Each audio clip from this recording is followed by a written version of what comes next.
Labag sa anti-drug trafficking law sa Department of Justice si Senador Laila De Lima at 7 iba pa. Ayon kay Volunteers Against Crime and Corruption Chairman Dante Jimenez, may basehan para kasuhan sina De Lima at sina dating Undersecretary Francisco Baraan III, dating Bucor Chief Franklin Bucayo, dating NBP Superintendent Wilfredo Eli, dating aide na si Jonel Sanchez, dating driver bodyguard na si Ronnie Dayan, pamangkin nito na si Jose Adrian Dera at JB Sebastian sa pagpapalaganap ng droga sa New Bilibid Prisons. Ginamit nila ni De Lima ang kanyang kapangyarihan bilang Justice Secretary para ipromote ang massive drug trade sa Bilibid. Lumabas anya sa pagdinig ng Kamara na naging Little Las Vegas at World Wild West ang maximum security compound ng NBP noong si De Lima pa ang kalihim ng DOJ, bukod pa sa pagiging drug center of the Philippines.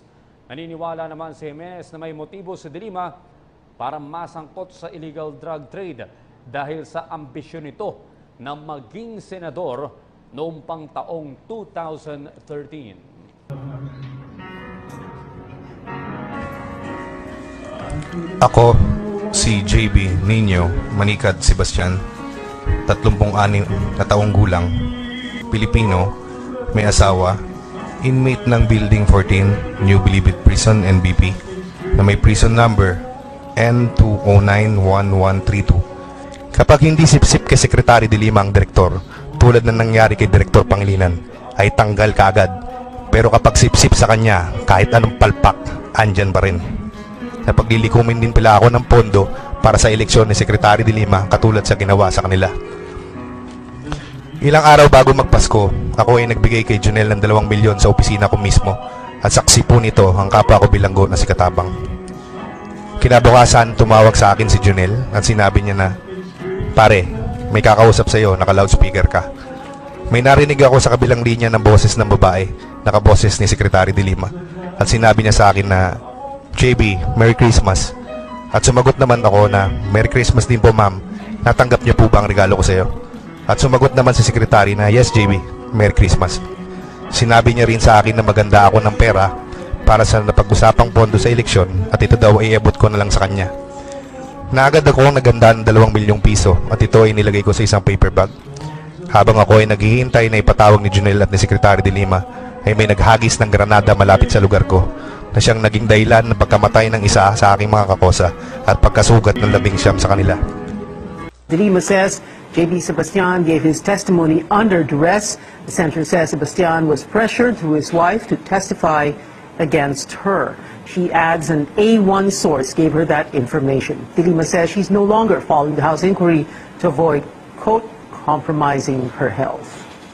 Although for the past weeks, nakakabilib din si JB Sebastian dahil hindi, pinanindigan niya, hindi siya kaagad na kumbinsi. But now that he has finally appeared there at nagsumama na rin siya sa mga kasinungalingan na yan, ibig sabihin, hindi na niya kaya yung pressure. Dahil yung source ko rin po says na talaga naman na yung target nung alleged riot na yun, dun sa Bilibid 19 ay siya. Napapatayin daw talaga siya. Emosyonal naman na giniit ni Senadora Laila De Lima na hindi raw totoo ang akusasyong tumanggap siya ng drug money mula sa Bilibid. Kasinungalingan din daw na nagkaroon sila ng relasyon ng dati niyang aide na si Jonel Sanchez. Balitang hatid ni Jam Sisante.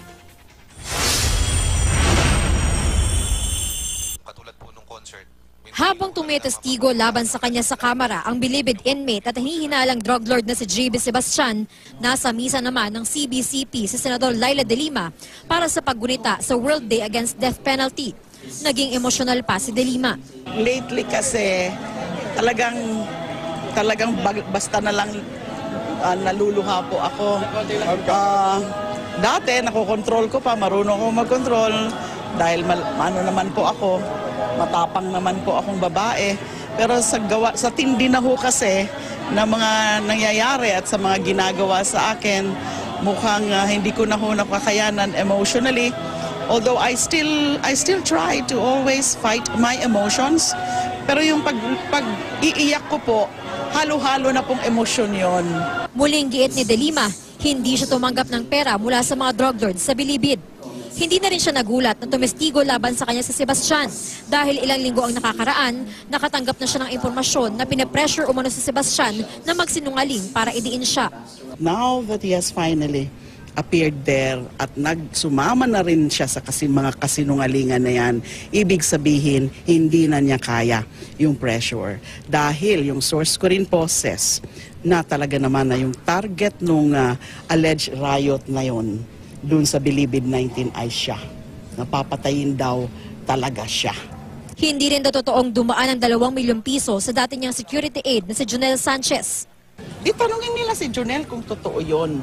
Now, si Jonel, syempre isa rin po yon na na-pressure na rin mag-testify. So, hindi ako magtataka kung halimbawa i-recall nila si Jonel para for the purpose of collaborating or corroborating, quote-unquote, yung yung claim na yan. Kasinungalingan din daw ang pinahiwatig ni Sebastian na mukhang may relasyon noon sina De Lima at Sanchez. Tama na yan. Babae po ako. Respetuhin nyo naman po ang pagkababae ko. Huwag naman ho yung ganon. Baka sa susunod na sasabihin nila lahat na naging security ko ay boyfriend ko. Wala pa akong lover ngayon. Wala pa akong boyfriend ngayon. Sana meron. Invent pa more. Sige lang, invent pa more. Pinanindigan din ni De Lima ang nauna niyang sinabi na government asset si Sebastian kahit na itinanggi ito ni Sebastian.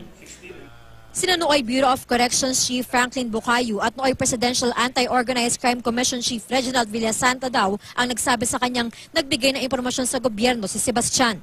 Sila yung nagsabi sa akin noon na sa kanya nanggagaling yung ilan na mga impormasyon hinggil sa mga kalakaran sa loob ng Bilibid. So in a sense, asset siya. So kung hindi na niya yan inaamin ngayon, again, kasama yan dyan sa pag-pressure sa kanya. Dagdag ni De Lima, walang basihan ang Lookout Bulletin Order o LBO na nilabas laban sa kanya ng Department of Justice o DOJ dahil wala pang reklamo o kasong hinahain laban sa kanya. Dahil may LBO laban sa kanya, kailangan niyang humingi ng permiso sa DOJ bago siya makalabas ng bansa. Gayunman, siniguro ni De Lima na hindi niya tatakasan ng anumang isampa laban sa kanya. Wag ho kayong mag-alala dahil wala ho akong kabalak-balak na umalis ng Pilipinas para iwasan kung anuman yung mga iaahahin nyo sa akin na mga kaso. Wala po akong ganong, dahil inosente po ako. So, ang guilty lang po ang tumatakas. Naging emosyonal si Senadora Laila De Lima sa misa kontra death penalty ng Catholic Bishops' Conference of the Philippines kanina. Nagluluksa raw siya dahil sa dinaranas ng paglabag sa kanyang karapatan at alegasyong sangkot siya sa droga. Nagluluksa po ako sa sarili ko. Dahil hindi ko po ma-imagine na ako po'y dating tagapagtanggol ng mga karapatang pantao. Kasama na ng mga karapatan ng ating mga kababaihan.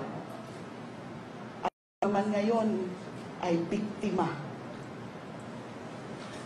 ng pang-aabuso, biktima ng paglabag ng karapatang pantao, ng aking mga karapatan bilang isang tao, bilang isang mamamayan, bilang isang babae. Samantala, isinailalim ng Department of Justice sa kanilang lookout bulletin sina Senador Laila De Lima at 5 pang individual na may kaugnayan di umano sa paglaganap ng illegal na droga sa New Bilibid Prison. Kabilang sa isinailalim sa lookout bulletin sina dating Justice Undersecretary Francisco Baraan III, dating Bureau of Corrections Director Franklin Jesus Bukayo, Presidential Security Group Member Jonel Sanchez, dating Presidential Anti-Organized Crime Commission Executive Director Reginald Villasanta at ang dating driver at bodyguard ni De Lima na si Ronnie Dayan. Ayon kay Justice Secretary Vitaliano Aguirre, inilabas ang lookout bulletin laban sa 6 dahil na rin sa kahilingan ng National Bureau of Investigation at dahil may posibilidad umanong tumakas ang mga ito mula sa mga kasong isasampa laban sa kanila. Sa ilalim ng Lookout Bulletin, imomonitor ng mga immigration officer ang mga biyahe ng 6 na individual, lalo na kung magtatangka silang lumabas ng bansa. Paliwanag pa ni Aguirre, hindi maaaring umalis sina De Lima kung wala silang may papakitang travel authority mula sa mga otoridad.